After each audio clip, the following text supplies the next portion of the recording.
नमस्कार, आप देख रहे हैं आर्या न्यूज। मैं हूं आपके साथ सत्यम गौर। सीधा असम का रुख कर लेते हैं। आपको बता दें कि असम में एक बार फिर से कमल खिला है। इस वक्त की बड़ी और अहम खबर आपको बता रहे हैं। असम में एक बार फिर से कमल खिला है। असम में सत्तारूढ़ बीजेपी की वापसी एक बार फिर से हुई है। इस वक्त की बड़ी और अहम खबर आपको बता रहे हैं। असम से लगातार रुझान आ रहे हैं, आपको टेली के माध्यम से हम लगातार बता रहे हैं। इस वक्त की बड़ी और अहम खबर आपको बता रहे हैं असम से, जहां पर बता दें आपको एक बार फिर से बीजेपी की वापसी हुई है। बड़ी और अहम जानकारी आपको दे रहे हैं। इस वक्त की बड़ी और अहम खबर आपको बता रहे हैं असम से, जहां पर एक बार फिर से कमल खिला है। यानी कि यहां पर एक बार फिर से कमल की वापसी हुई है, बीजेपी की वापसी हुई है। बड़ी और अहम जानकारी आपको दे रहे हैं असम से। आपको बता दें कि असम में फिलहाल भाजपा सत्ता में है और वहीं 2016 में हुए विधानसभा चुनाव में 126 में से भाजपा ने यहां पर 86 सीटों पर कब्जा जमाया था।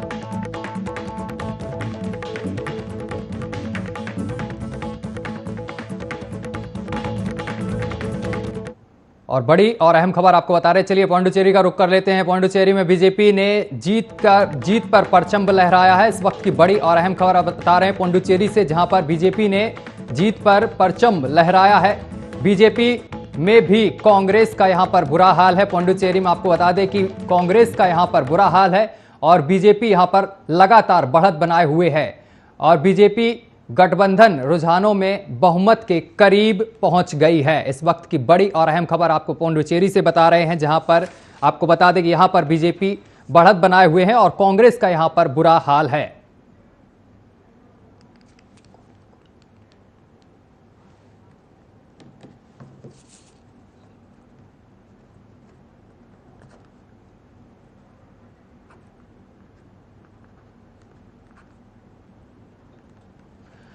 और इसी पर ज्यादा बातचीत करने के लिए हमारे साथ कुमार श्रीकांत, जो कि वरिष्ठ पत्रकार हैं, और अंकित अरोड़ा, राजनीतिक विश्लेषक, जुड़ गए हैं। सर, दोनों मेहमानों का बहुत बहुत स्वागत है आर्या न्यूज पर। धन्यवाद। सबसे पहले अंकित जी आपके पास आना चाहता हूं, क्योंकि असम में लगातार बीजेपी बढ़त बनाए हुए है, क्या कहेंगे आप? देखिए, ये पहले तो मैं सभी पार्टियों के जो सेनापति हैं उनको अपनी तरफ से शुभकामनाएं देना चाहता हूं कि इस कोरोना काल पे भी उन्होंने ये चुनाव किया। ये अपने में बहुत बड़ी बात थी। बहुत सी गलतियां हुई, बहुत से लूपहोल्स हुए, पर ठीक है, चुनाव एक लोकतांत्रिक प्रक्रिया है, एक समय से चलती आई हुई एक महोत्सव है और इसका हम सब जो है वेलकम भी करते हैं। और बात रही असम और पौंडीचेरी में बीजेपी ने लीड जो किया है, ये एक एंट्री गेट में जो उनको एंट्री मिली है, ये अपने में बहुत बड़ी बात है। हालांकि वेस्ट बंगाल की हम बात किया जाए तो वेस्ट बंगाल में बीजेपी ने वो पैठ जो है अगेंस्ट दीदी के बना नहीं पाए जिस तरीके से उनकी एंट्री होनी थी। पर यस, 3 से अभी तक के हिसाब से देखा जाए तो 74 का सफर बहुत बड़ा सफर है। हाँ बिल्कुल। अच्छा, पश्चिम बंगाल की अगर आपने बात ही छेड़ दी तो आपको बता दें कि पश्चिम बंगाल में पिछली बार यहाँ पर 3 सीटें पाई थी बीजेपी ने, लेकिन इस बार काफी बढ़त पाई है वहां पर। तो 3 से 74 का सफर भी अपने में एक बहुत ही और एक नंदीग्राम जो सीट है, हाई प्रोफाइल सीट रही है, अगर उसकी बात की जाए तो वहां पर शुभेंदु आगे हैं।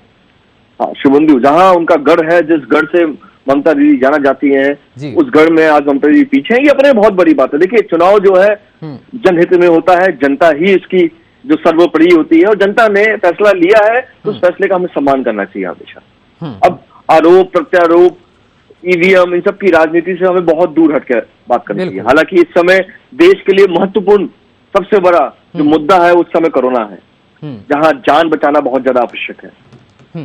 अब मेरा तो सभी पार्टियों से ये निवेदन रहेगा कि अब जो है इसको जश्न के रूप में ना बनाया जाए, बट जो भी जश्न में आप मनाने के लिए जो भी खर्चा करने वाले थे उस महोत्सव को महोत्सव बनाने के लिए, वो सब एक कोरोना से जो पीड़ित लोग हैं, नीडी लोग हैं, उन पर वो चीजें डाइवर्ट की जाए।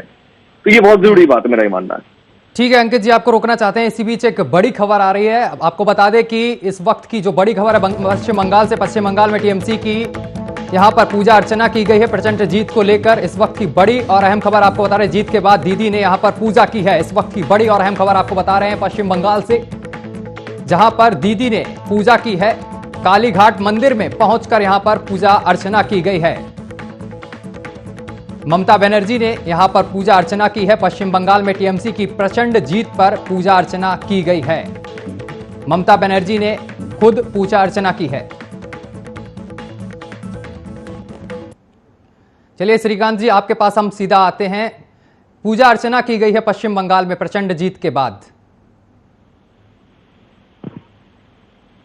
जी, आप मुझसे सवाल पूछ रहे हैं? मैंने कहा पूजा अर्चना की गई है प्रचंड जीत के बाद। बड़ी खबर आपको बता रहे हैं, ममता बनर्जी ने यहां पर पूजा अर्चना की है जीत के बाद।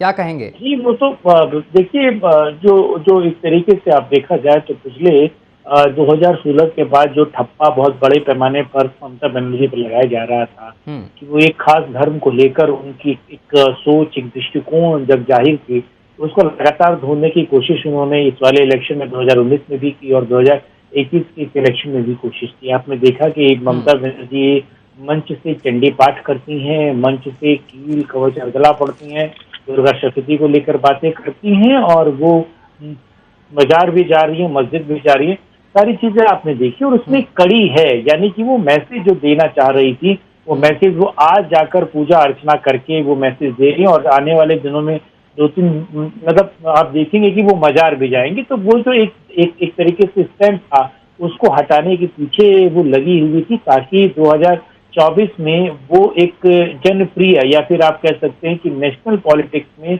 वो डाइजेस्ट करने वाली सिचुएशन उनको लेकर लोगों में बने।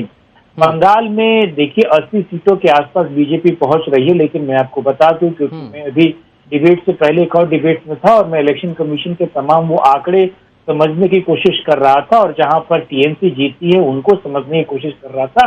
तकरीबन 27 ऐसी सीटें हैं, आप समझिए,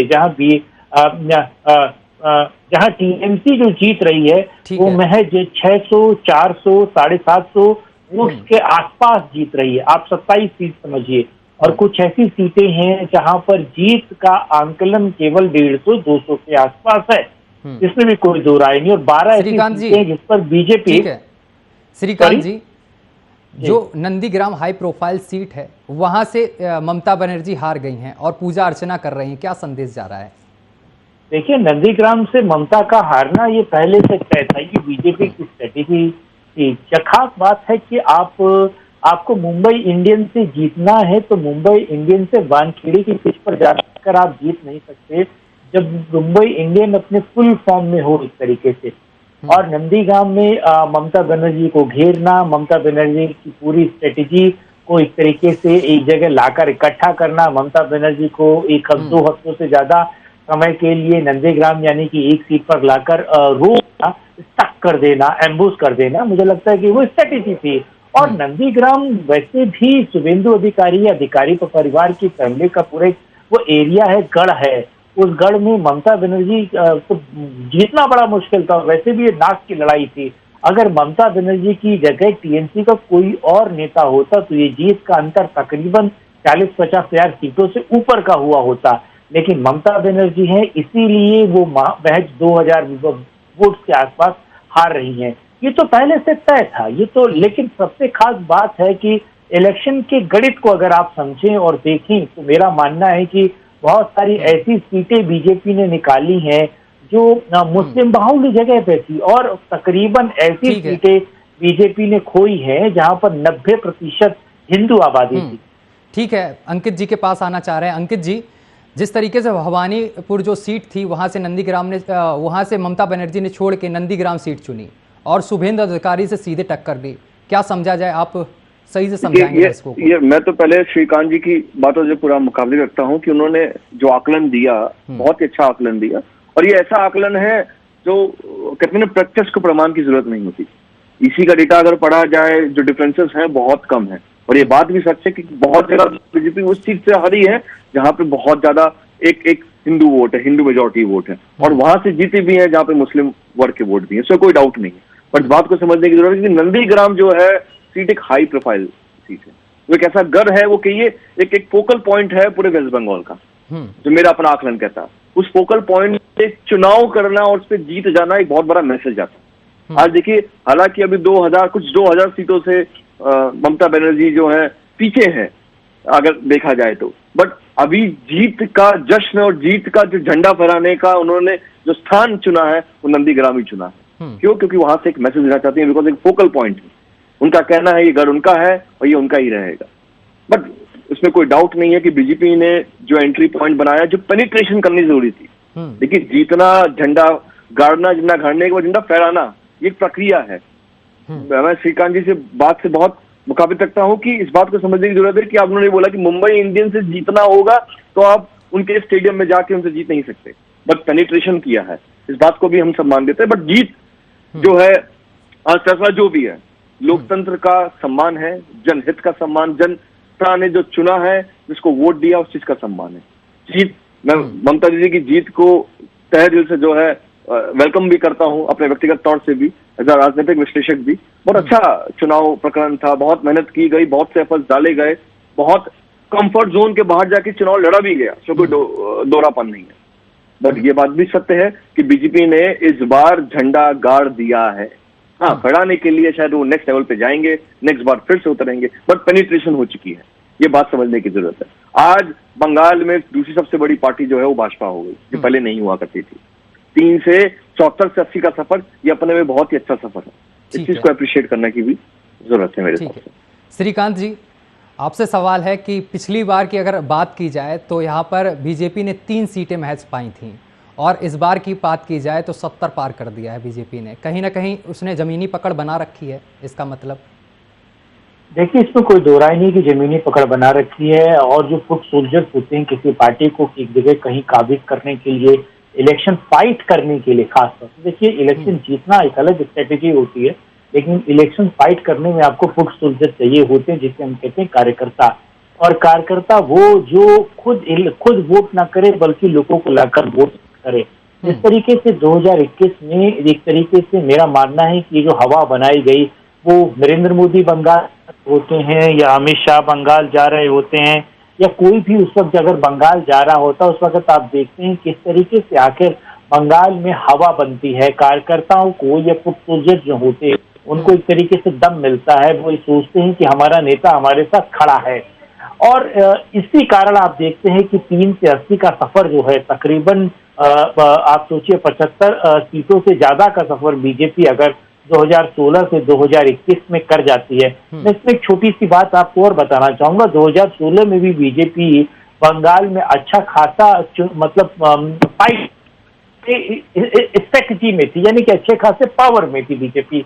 2016 में बीजेपी कार्यकर्ताओं ने सेंट्रल की लीडरशिप और राज्य इकाई ने सेंट्रल की लीडरशिप के कहने पर ही एक तरीके से सरेंडर कर दिया था, क्योंकि एक तरीके से अंदर खाने टीएमसी और बीजेपी के बीच ये बातचीत चली थी कि हम आपको बंगाल फ्री गेम के लिए छोड़ते हैं, यानी कि हम आपको खेलने के लिए खुला छोड़ रहे हैं, और आप राज्यसभा में एक तरीके से सरकार के जो बिल आएंगे, आप या तो उनको समर्थन कीजिएगा या फिर आप साइडलाइन होकर निकल जाइएगा। वो चीजें चलती भी रही, लेकिन 2018 के आसपास आप देखते हैं कि टीएमसी जो है बीजेपी को लेकर उतनी कंफर्टेबल नहीं रही, और बीजेपी ने भी आपको पता है 3 साल लगातार बंगाल में मेहनत की, और उस बंगाल में जहां पर टीएमसी ने खुद 8 साल 9 साल मेहनत करने के बाद, बड़े पैमाने पर मेहनत करने के बाद, वो लेफ्ट को उठाकर बाहर फेंक पाई है। खास बात यह है कि बंगाल एकमात्र ऐसा राज्य है जहां पर सिटिंग सरकार के खिलाफ काम करना काफी मुश्किल है। बीजेपी अगर समाजवादी पार्टी के खिलाफ उत्तर प्रदेश में लड़ रही है, कांग्रेस के खिलाफ अलग अलग राज्यों में है, तो वो एक फेयर गेम है, यानी कि आप वहां लड़कर जीत सकते हैं। लेकिन पश्चिम बंगाल में कोई भी विरोधी पार्टी सत्तारूढ़ पार्टी से लड़कर अगर सीट निकाल रही है तो बड़ा मुश्किल गेम है। खास तौर से मैं इसमें स्ट्रेटेजी तो कहीं ना कहीं बीजेपी की पूरी तरीके से सही नहीं निकली है, लेकिन हाँ, एक चीज बहुत बेहतर है कि जो एक तरीके से बंगाल के कोने कोने में बीजेपी के कार्यकर्ता या बीजेपी का माइंड गेम जो पहुंचाना था, वो बहुत हद तक पहुंचा है। पोलराइजेशन बीजेपी करना चाह रही थी, पोलराइजेशन हुआ, लेकिन ये सारा खेल एक ही चेहरे पर आकर बीजेपी के सामने अटक गया है, जो है बाहरी बनाम क्षेत्रीय। और दूसरा सबसे बड़ा जो कारण मैं देखता हूं वो ये है कि फेस का गेम बीजेपी लूज कर गई है। फेस मुझे लगता है अभी भी क्षेत्रीय इकाई में बीजेपी के पास नहीं है, और जो ममता बंदोपाध्याय के पास बहुत बड़ा फेस है, इसमें कोई दो राय नहीं है। अंकित जी, जिस तरीके से बीजेपी ने नारा दिया था कि 200 पार इस बार, और बड़े बड़े यहाँ से स्टार प्रचारक गए थे, जैसे कि उत्तर प्रदेश के मुख्यमंत्री खुद वहाँ गए थे, कई रैलियाँ की, जेपी नड्डा गए, उन्होंने रैलियाँ की, बड़े बड़े लोग गए, और यहाँ तक कि शुभेंदु अधिकारी जो कि टीएमसी में थे और बीजेपी में शामिल हुए, कई दिग्गज नेता टीएमसी छोड़कर बीजेपी का दामन थामा, लेकिन फिर भी कहाँ कमी रह गई इस बार? देखिए, अगर मैं रणनीति की बात करूं भाजपा की, जो मेरा अपना आकलन कहता है, देखिए पावर प्ले, पावर शिफ्ट हुआ, इसमें कोई दो राह नहीं है। टीएमसी के बहुत अच्छे चेहरे बीजेपी की तरफ हॉप ऑन कर गए, मैं कहता हूं, और हॉप ऑन कर जाने से हो सकता है कि उनके साथ जो वोट बैंक आना तो वो पूरा हॉप ऑन नहीं हो पाया। चेहरे की आवश्यकता थी। देखिए, एक फोकल पॉइंट की आवश्यकता होती है किसी भी चुनाव को जीतने के लिए। मोदी जी की लहर, मोदी जी का सम्मान मान एक अलग लेवल पे है, बट रीजनल लेवल पे चेहरे की आवश्यकता होती है। और कंपेयर किया जाए, अगर मैं कहता हूं एक ही तराजू के दो पहलू कह सकता हूं मैं, कि अगर कंपेयर किया जाए तो टीएमसी के पास क्षेत्रीय लेवल पे एक बहुत बड़ा चेहरा था दीदी का, और भाजपा के पास क्षेत्रीय लेवल पे कोई भी चेहरा नहीं था। जो चेहरा था वो एक सेंट्रल तौर पे था, वो बड़े स्तर पे था माननीय मोदी जी का, बट क्षेत्रीय पे वहां पे एक कमी थी। ये एक बहुत बड़ा मेरे हिसाब से एक लूप पॉइंट हो सकता है, जहां पे ये प्रेसिंग पॉइंट नहीं हो सकता जीतने का, जो रिजल्ट हमें बता रहे हैं।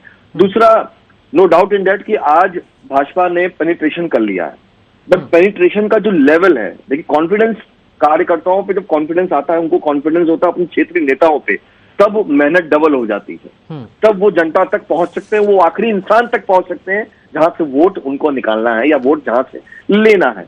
बट वहां तक बीजेपी पहुंच नहीं पाई, बिकॉज ग्राउंड लेवल पे जो पिक्चर बनी और जो ऊपर पिक्चर दी जाई थी उसमें डिफरेंसेस थे, जहां तक मेरे आकलन का हिसाब है। जो ग्राउंड रिपोर्टिंग की गई और जो पिक्चर एक हाईएस्ट लेवल पे दी गई, सुप्रीम लेवल पे दी गई, वहां पे कुछ कम्युनिकेशन गैप था, जहां मुझे लगता है कि उस चीज को वो भाप नहीं पाए। तो ये आकलन, ये जो आंकड़ा आज मैं कहता हूँ 70 के पार है, 80 के बगल में है, ये शायद 100-150 के आर पार होता, बट ठीक है, ये पेनिट्रेशन हो गया, ये अपनी अच्छी बात है।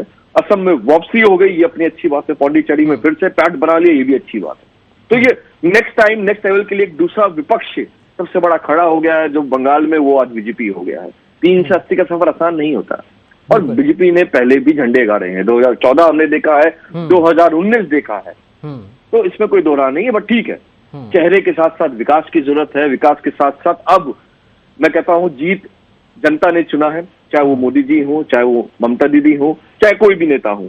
जो अपेक्षाएं हैं जनता की, उस पे मुकम्मल होना बहुत जरूरी है, ना कि पार्टी के चेहरे को दल बाद में आता, देश पहले आता, ये कहा जाता है और ये माना भी जाता है। इस बात को समझने की आवश्यकता है। अब सारा कंसंट्रेशन जो है, हमें इस समय अपनी स्वास्थ्य व्यवस्था को संभालते हुए इस कोरोना लड़ने के लिए लगानी चाहिए। सारी एनर्जी हमें, हम सबको, पक्ष को, विपक्ष को, एक सामान्य व्यक्ति को, सामाजिक व्यक्ति को, सब मिलकर जो है कोरोना की लड़ाई के कॉल ऑन होल्ड। और असम में यहाँ पर साफ तौर पर बीजेपी का प्रदर्शन भी देखने को मिल रहा है। श्रीकांत जी, आप तक आवाज पहुंच रही है हमारी?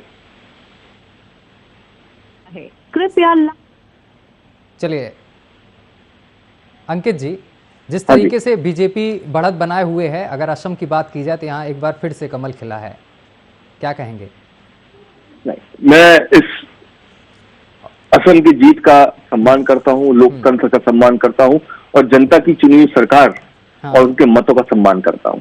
देखिए, मैंने कहा ना, पेनिट्रेशन करना बहुत इंपॉर्टेंट है। बिल्कुल, आप पेनिट्रेट कर गए हैं, आज पेनिट्रेट कर रहे हैं, कल झंडा गाड़ेंगे और फिर झंडा गाड़ने में झंडा चढ़ाया जाएगा। ये एक प्रकरण है, एक प्रोसेस है, ये धीरे धीरे ही होगा। बट असम में जो जीत बीजेपी ने अपने पंचंगों पे लड़ाया है, उसका सम्मान करते हैं, क्योंकि बहुत ग्राउंड लेवल पे काम किया गया है। मेरे असम में बहुत जानकार अच्छे मित्र हैं, उनसे मेरी बातचीत होती रहती थी इस प्रकरण के दौरान, कि रात दिन रात जो है एक कार्यकर्ता। इसी बीच एक बड़ी खबर आ रही है, सर आपको रोकना चाह रहे हैं, केंद्र के खिलाफ एकजुट हुआ है विपक्ष। बड़ी खबर आपको बता रहे हैं, केंद्र के खिलाफ एकजुट हुआ है विपक्ष। इस वक्त की बड़ी और अहम खबर आपको दे रहे हैं। फ्री वैक्सीनेशन की केंद्र से मांग की गई है। इस वक्त की बड़ी और अहम खबर आपको बता रहे हैं, फ्री वैक्सीनेशन की मांग की गई है। एकजुट हुआ है विपक्ष। 13 विपक्षी दलों ने केंद्र पर साधा है निशाना। इस वक्त की बड़ी और अहम खबर आपको बता रहे हैं, केंद्र के खिलाफ यहां पर एकजुट हुए हैं विपक्ष। इस वक्त की बड़ी और अहम जानकारी आप तक पहुंचा रहे हैं। आपको बता दें कि फ्री वैक्सीनेशन की मांग की गई है केंद्र से। इस वक्त की बड़ी खबर बता रहे हैं विपक्षी पार्टियों ने, यहां पर 13 विपक्षी दलों ने यहां पर मांग की है केंद्र सरकार से कि फ्री में वैक्सीनेशन हो। इस वक्त की बड़ी खबर आपको बता रहे हैं, केंद्र के खिलाफ यहां पर एकजुट हुई हैं ये विपक्षी पार्टियां। और साथ ही आपको बता दें केंद्र से यहां पर फ्री वैक्सीनेशन की मांग की गई है। इस वक्त की बड़ी और अहम खबर आपको बता रहे हैं, यहां पर 13 दल जो हैं विपक्षी दल हैं वो एकजुट हुए हैं और केंद्र पर निशाना साधा है। साथ ही यहां पर मांग की गई है कि फ्री में वैक्सीनेशन हो।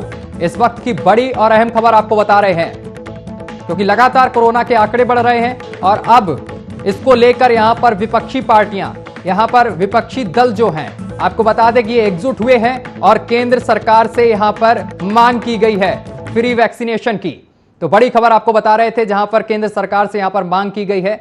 तो श्रीकांत जी आपके पास आना चाहेंगे, क्योंकि बंगाल में जो चुनाव हुए हैं कोरोना काल में हुए हैं और मतगणना भी आज हो रही है जिस तरीके से, और यहां पर ममता बनर्जी ने बढ़त भी हासिल की है, जीत भी हासिल की है। लेकिन एक सवाल खड़ा होता है कि जिस तरीके से यहां पर जश्न मनाया जा रहा है, ये एक अपने आप में बड़ा सवाल है, जिसके लिए यहां पर रोक टोक भी की गई थी कि जश्न नहीं मनाया जाएगा क्योंकि कोरोना काल है, लगातार आंकड़े बढ़ रहे हैं। देखिए, जश्न जो है वो छोटी चीज है। मैं तो देख रहा हूँ कि बंगाल में बीजेपी ऑफिस को चलाया जा रहा है। 3 ऐसे फुटेज में भी देख रहा था लगातार कि बीजेपी के ऑफिस को चलाया जा रहा था। जश्न तो छोटी चीज। देखिए, अब रिवेंज का गेम स्टार्ट होगा। बंगाल और यूपी में बहुत फर्क है, बंगाल और उत्तर प्रदेश उत्तराखंड में बहुत फर्क है। बंगाल में एक व्यक्ति जीतता भी है और जीतने के बाद वो अपनी जीत का आनंद लेता है। एक तरीके से ये भी कह सकते हैं कि जीत के एक रिवेंज के तौर पर भी देखता है। दूसरी चीज ये है कि भले इलेक्शन कमीशन कितना भी कह दे, लेकिन स्टेट मशीनरी जो है वो भी अभी भी ममता बनर्जी के पास है। और स्टेट मशीनरी को पता है कि अगर हम हार्ड वर्क कर रहे हैं और अगर बियॉन्ड द फिलॉसफी ममता जाकर कुछ कर रहे हैं, तो जब ममता बनर्जी 2, 4, 5 उसमें आएंगी तो मुझे लगता है कि ममता बनर्जी उनको प्रॉब्लम पहुंचा सकती है। इसीलिए मुझे नहीं लगता कि स्टेट मशीनरी अभी भी ममता के खिलाफ जाएगी। दूसरी चीज है कि टीएमसी के लोगों, मुझे लगता है कि इसीलिए स्टेट मशीनरी अभी भी ममता के खिलाफ नहीं जाना चाहती है।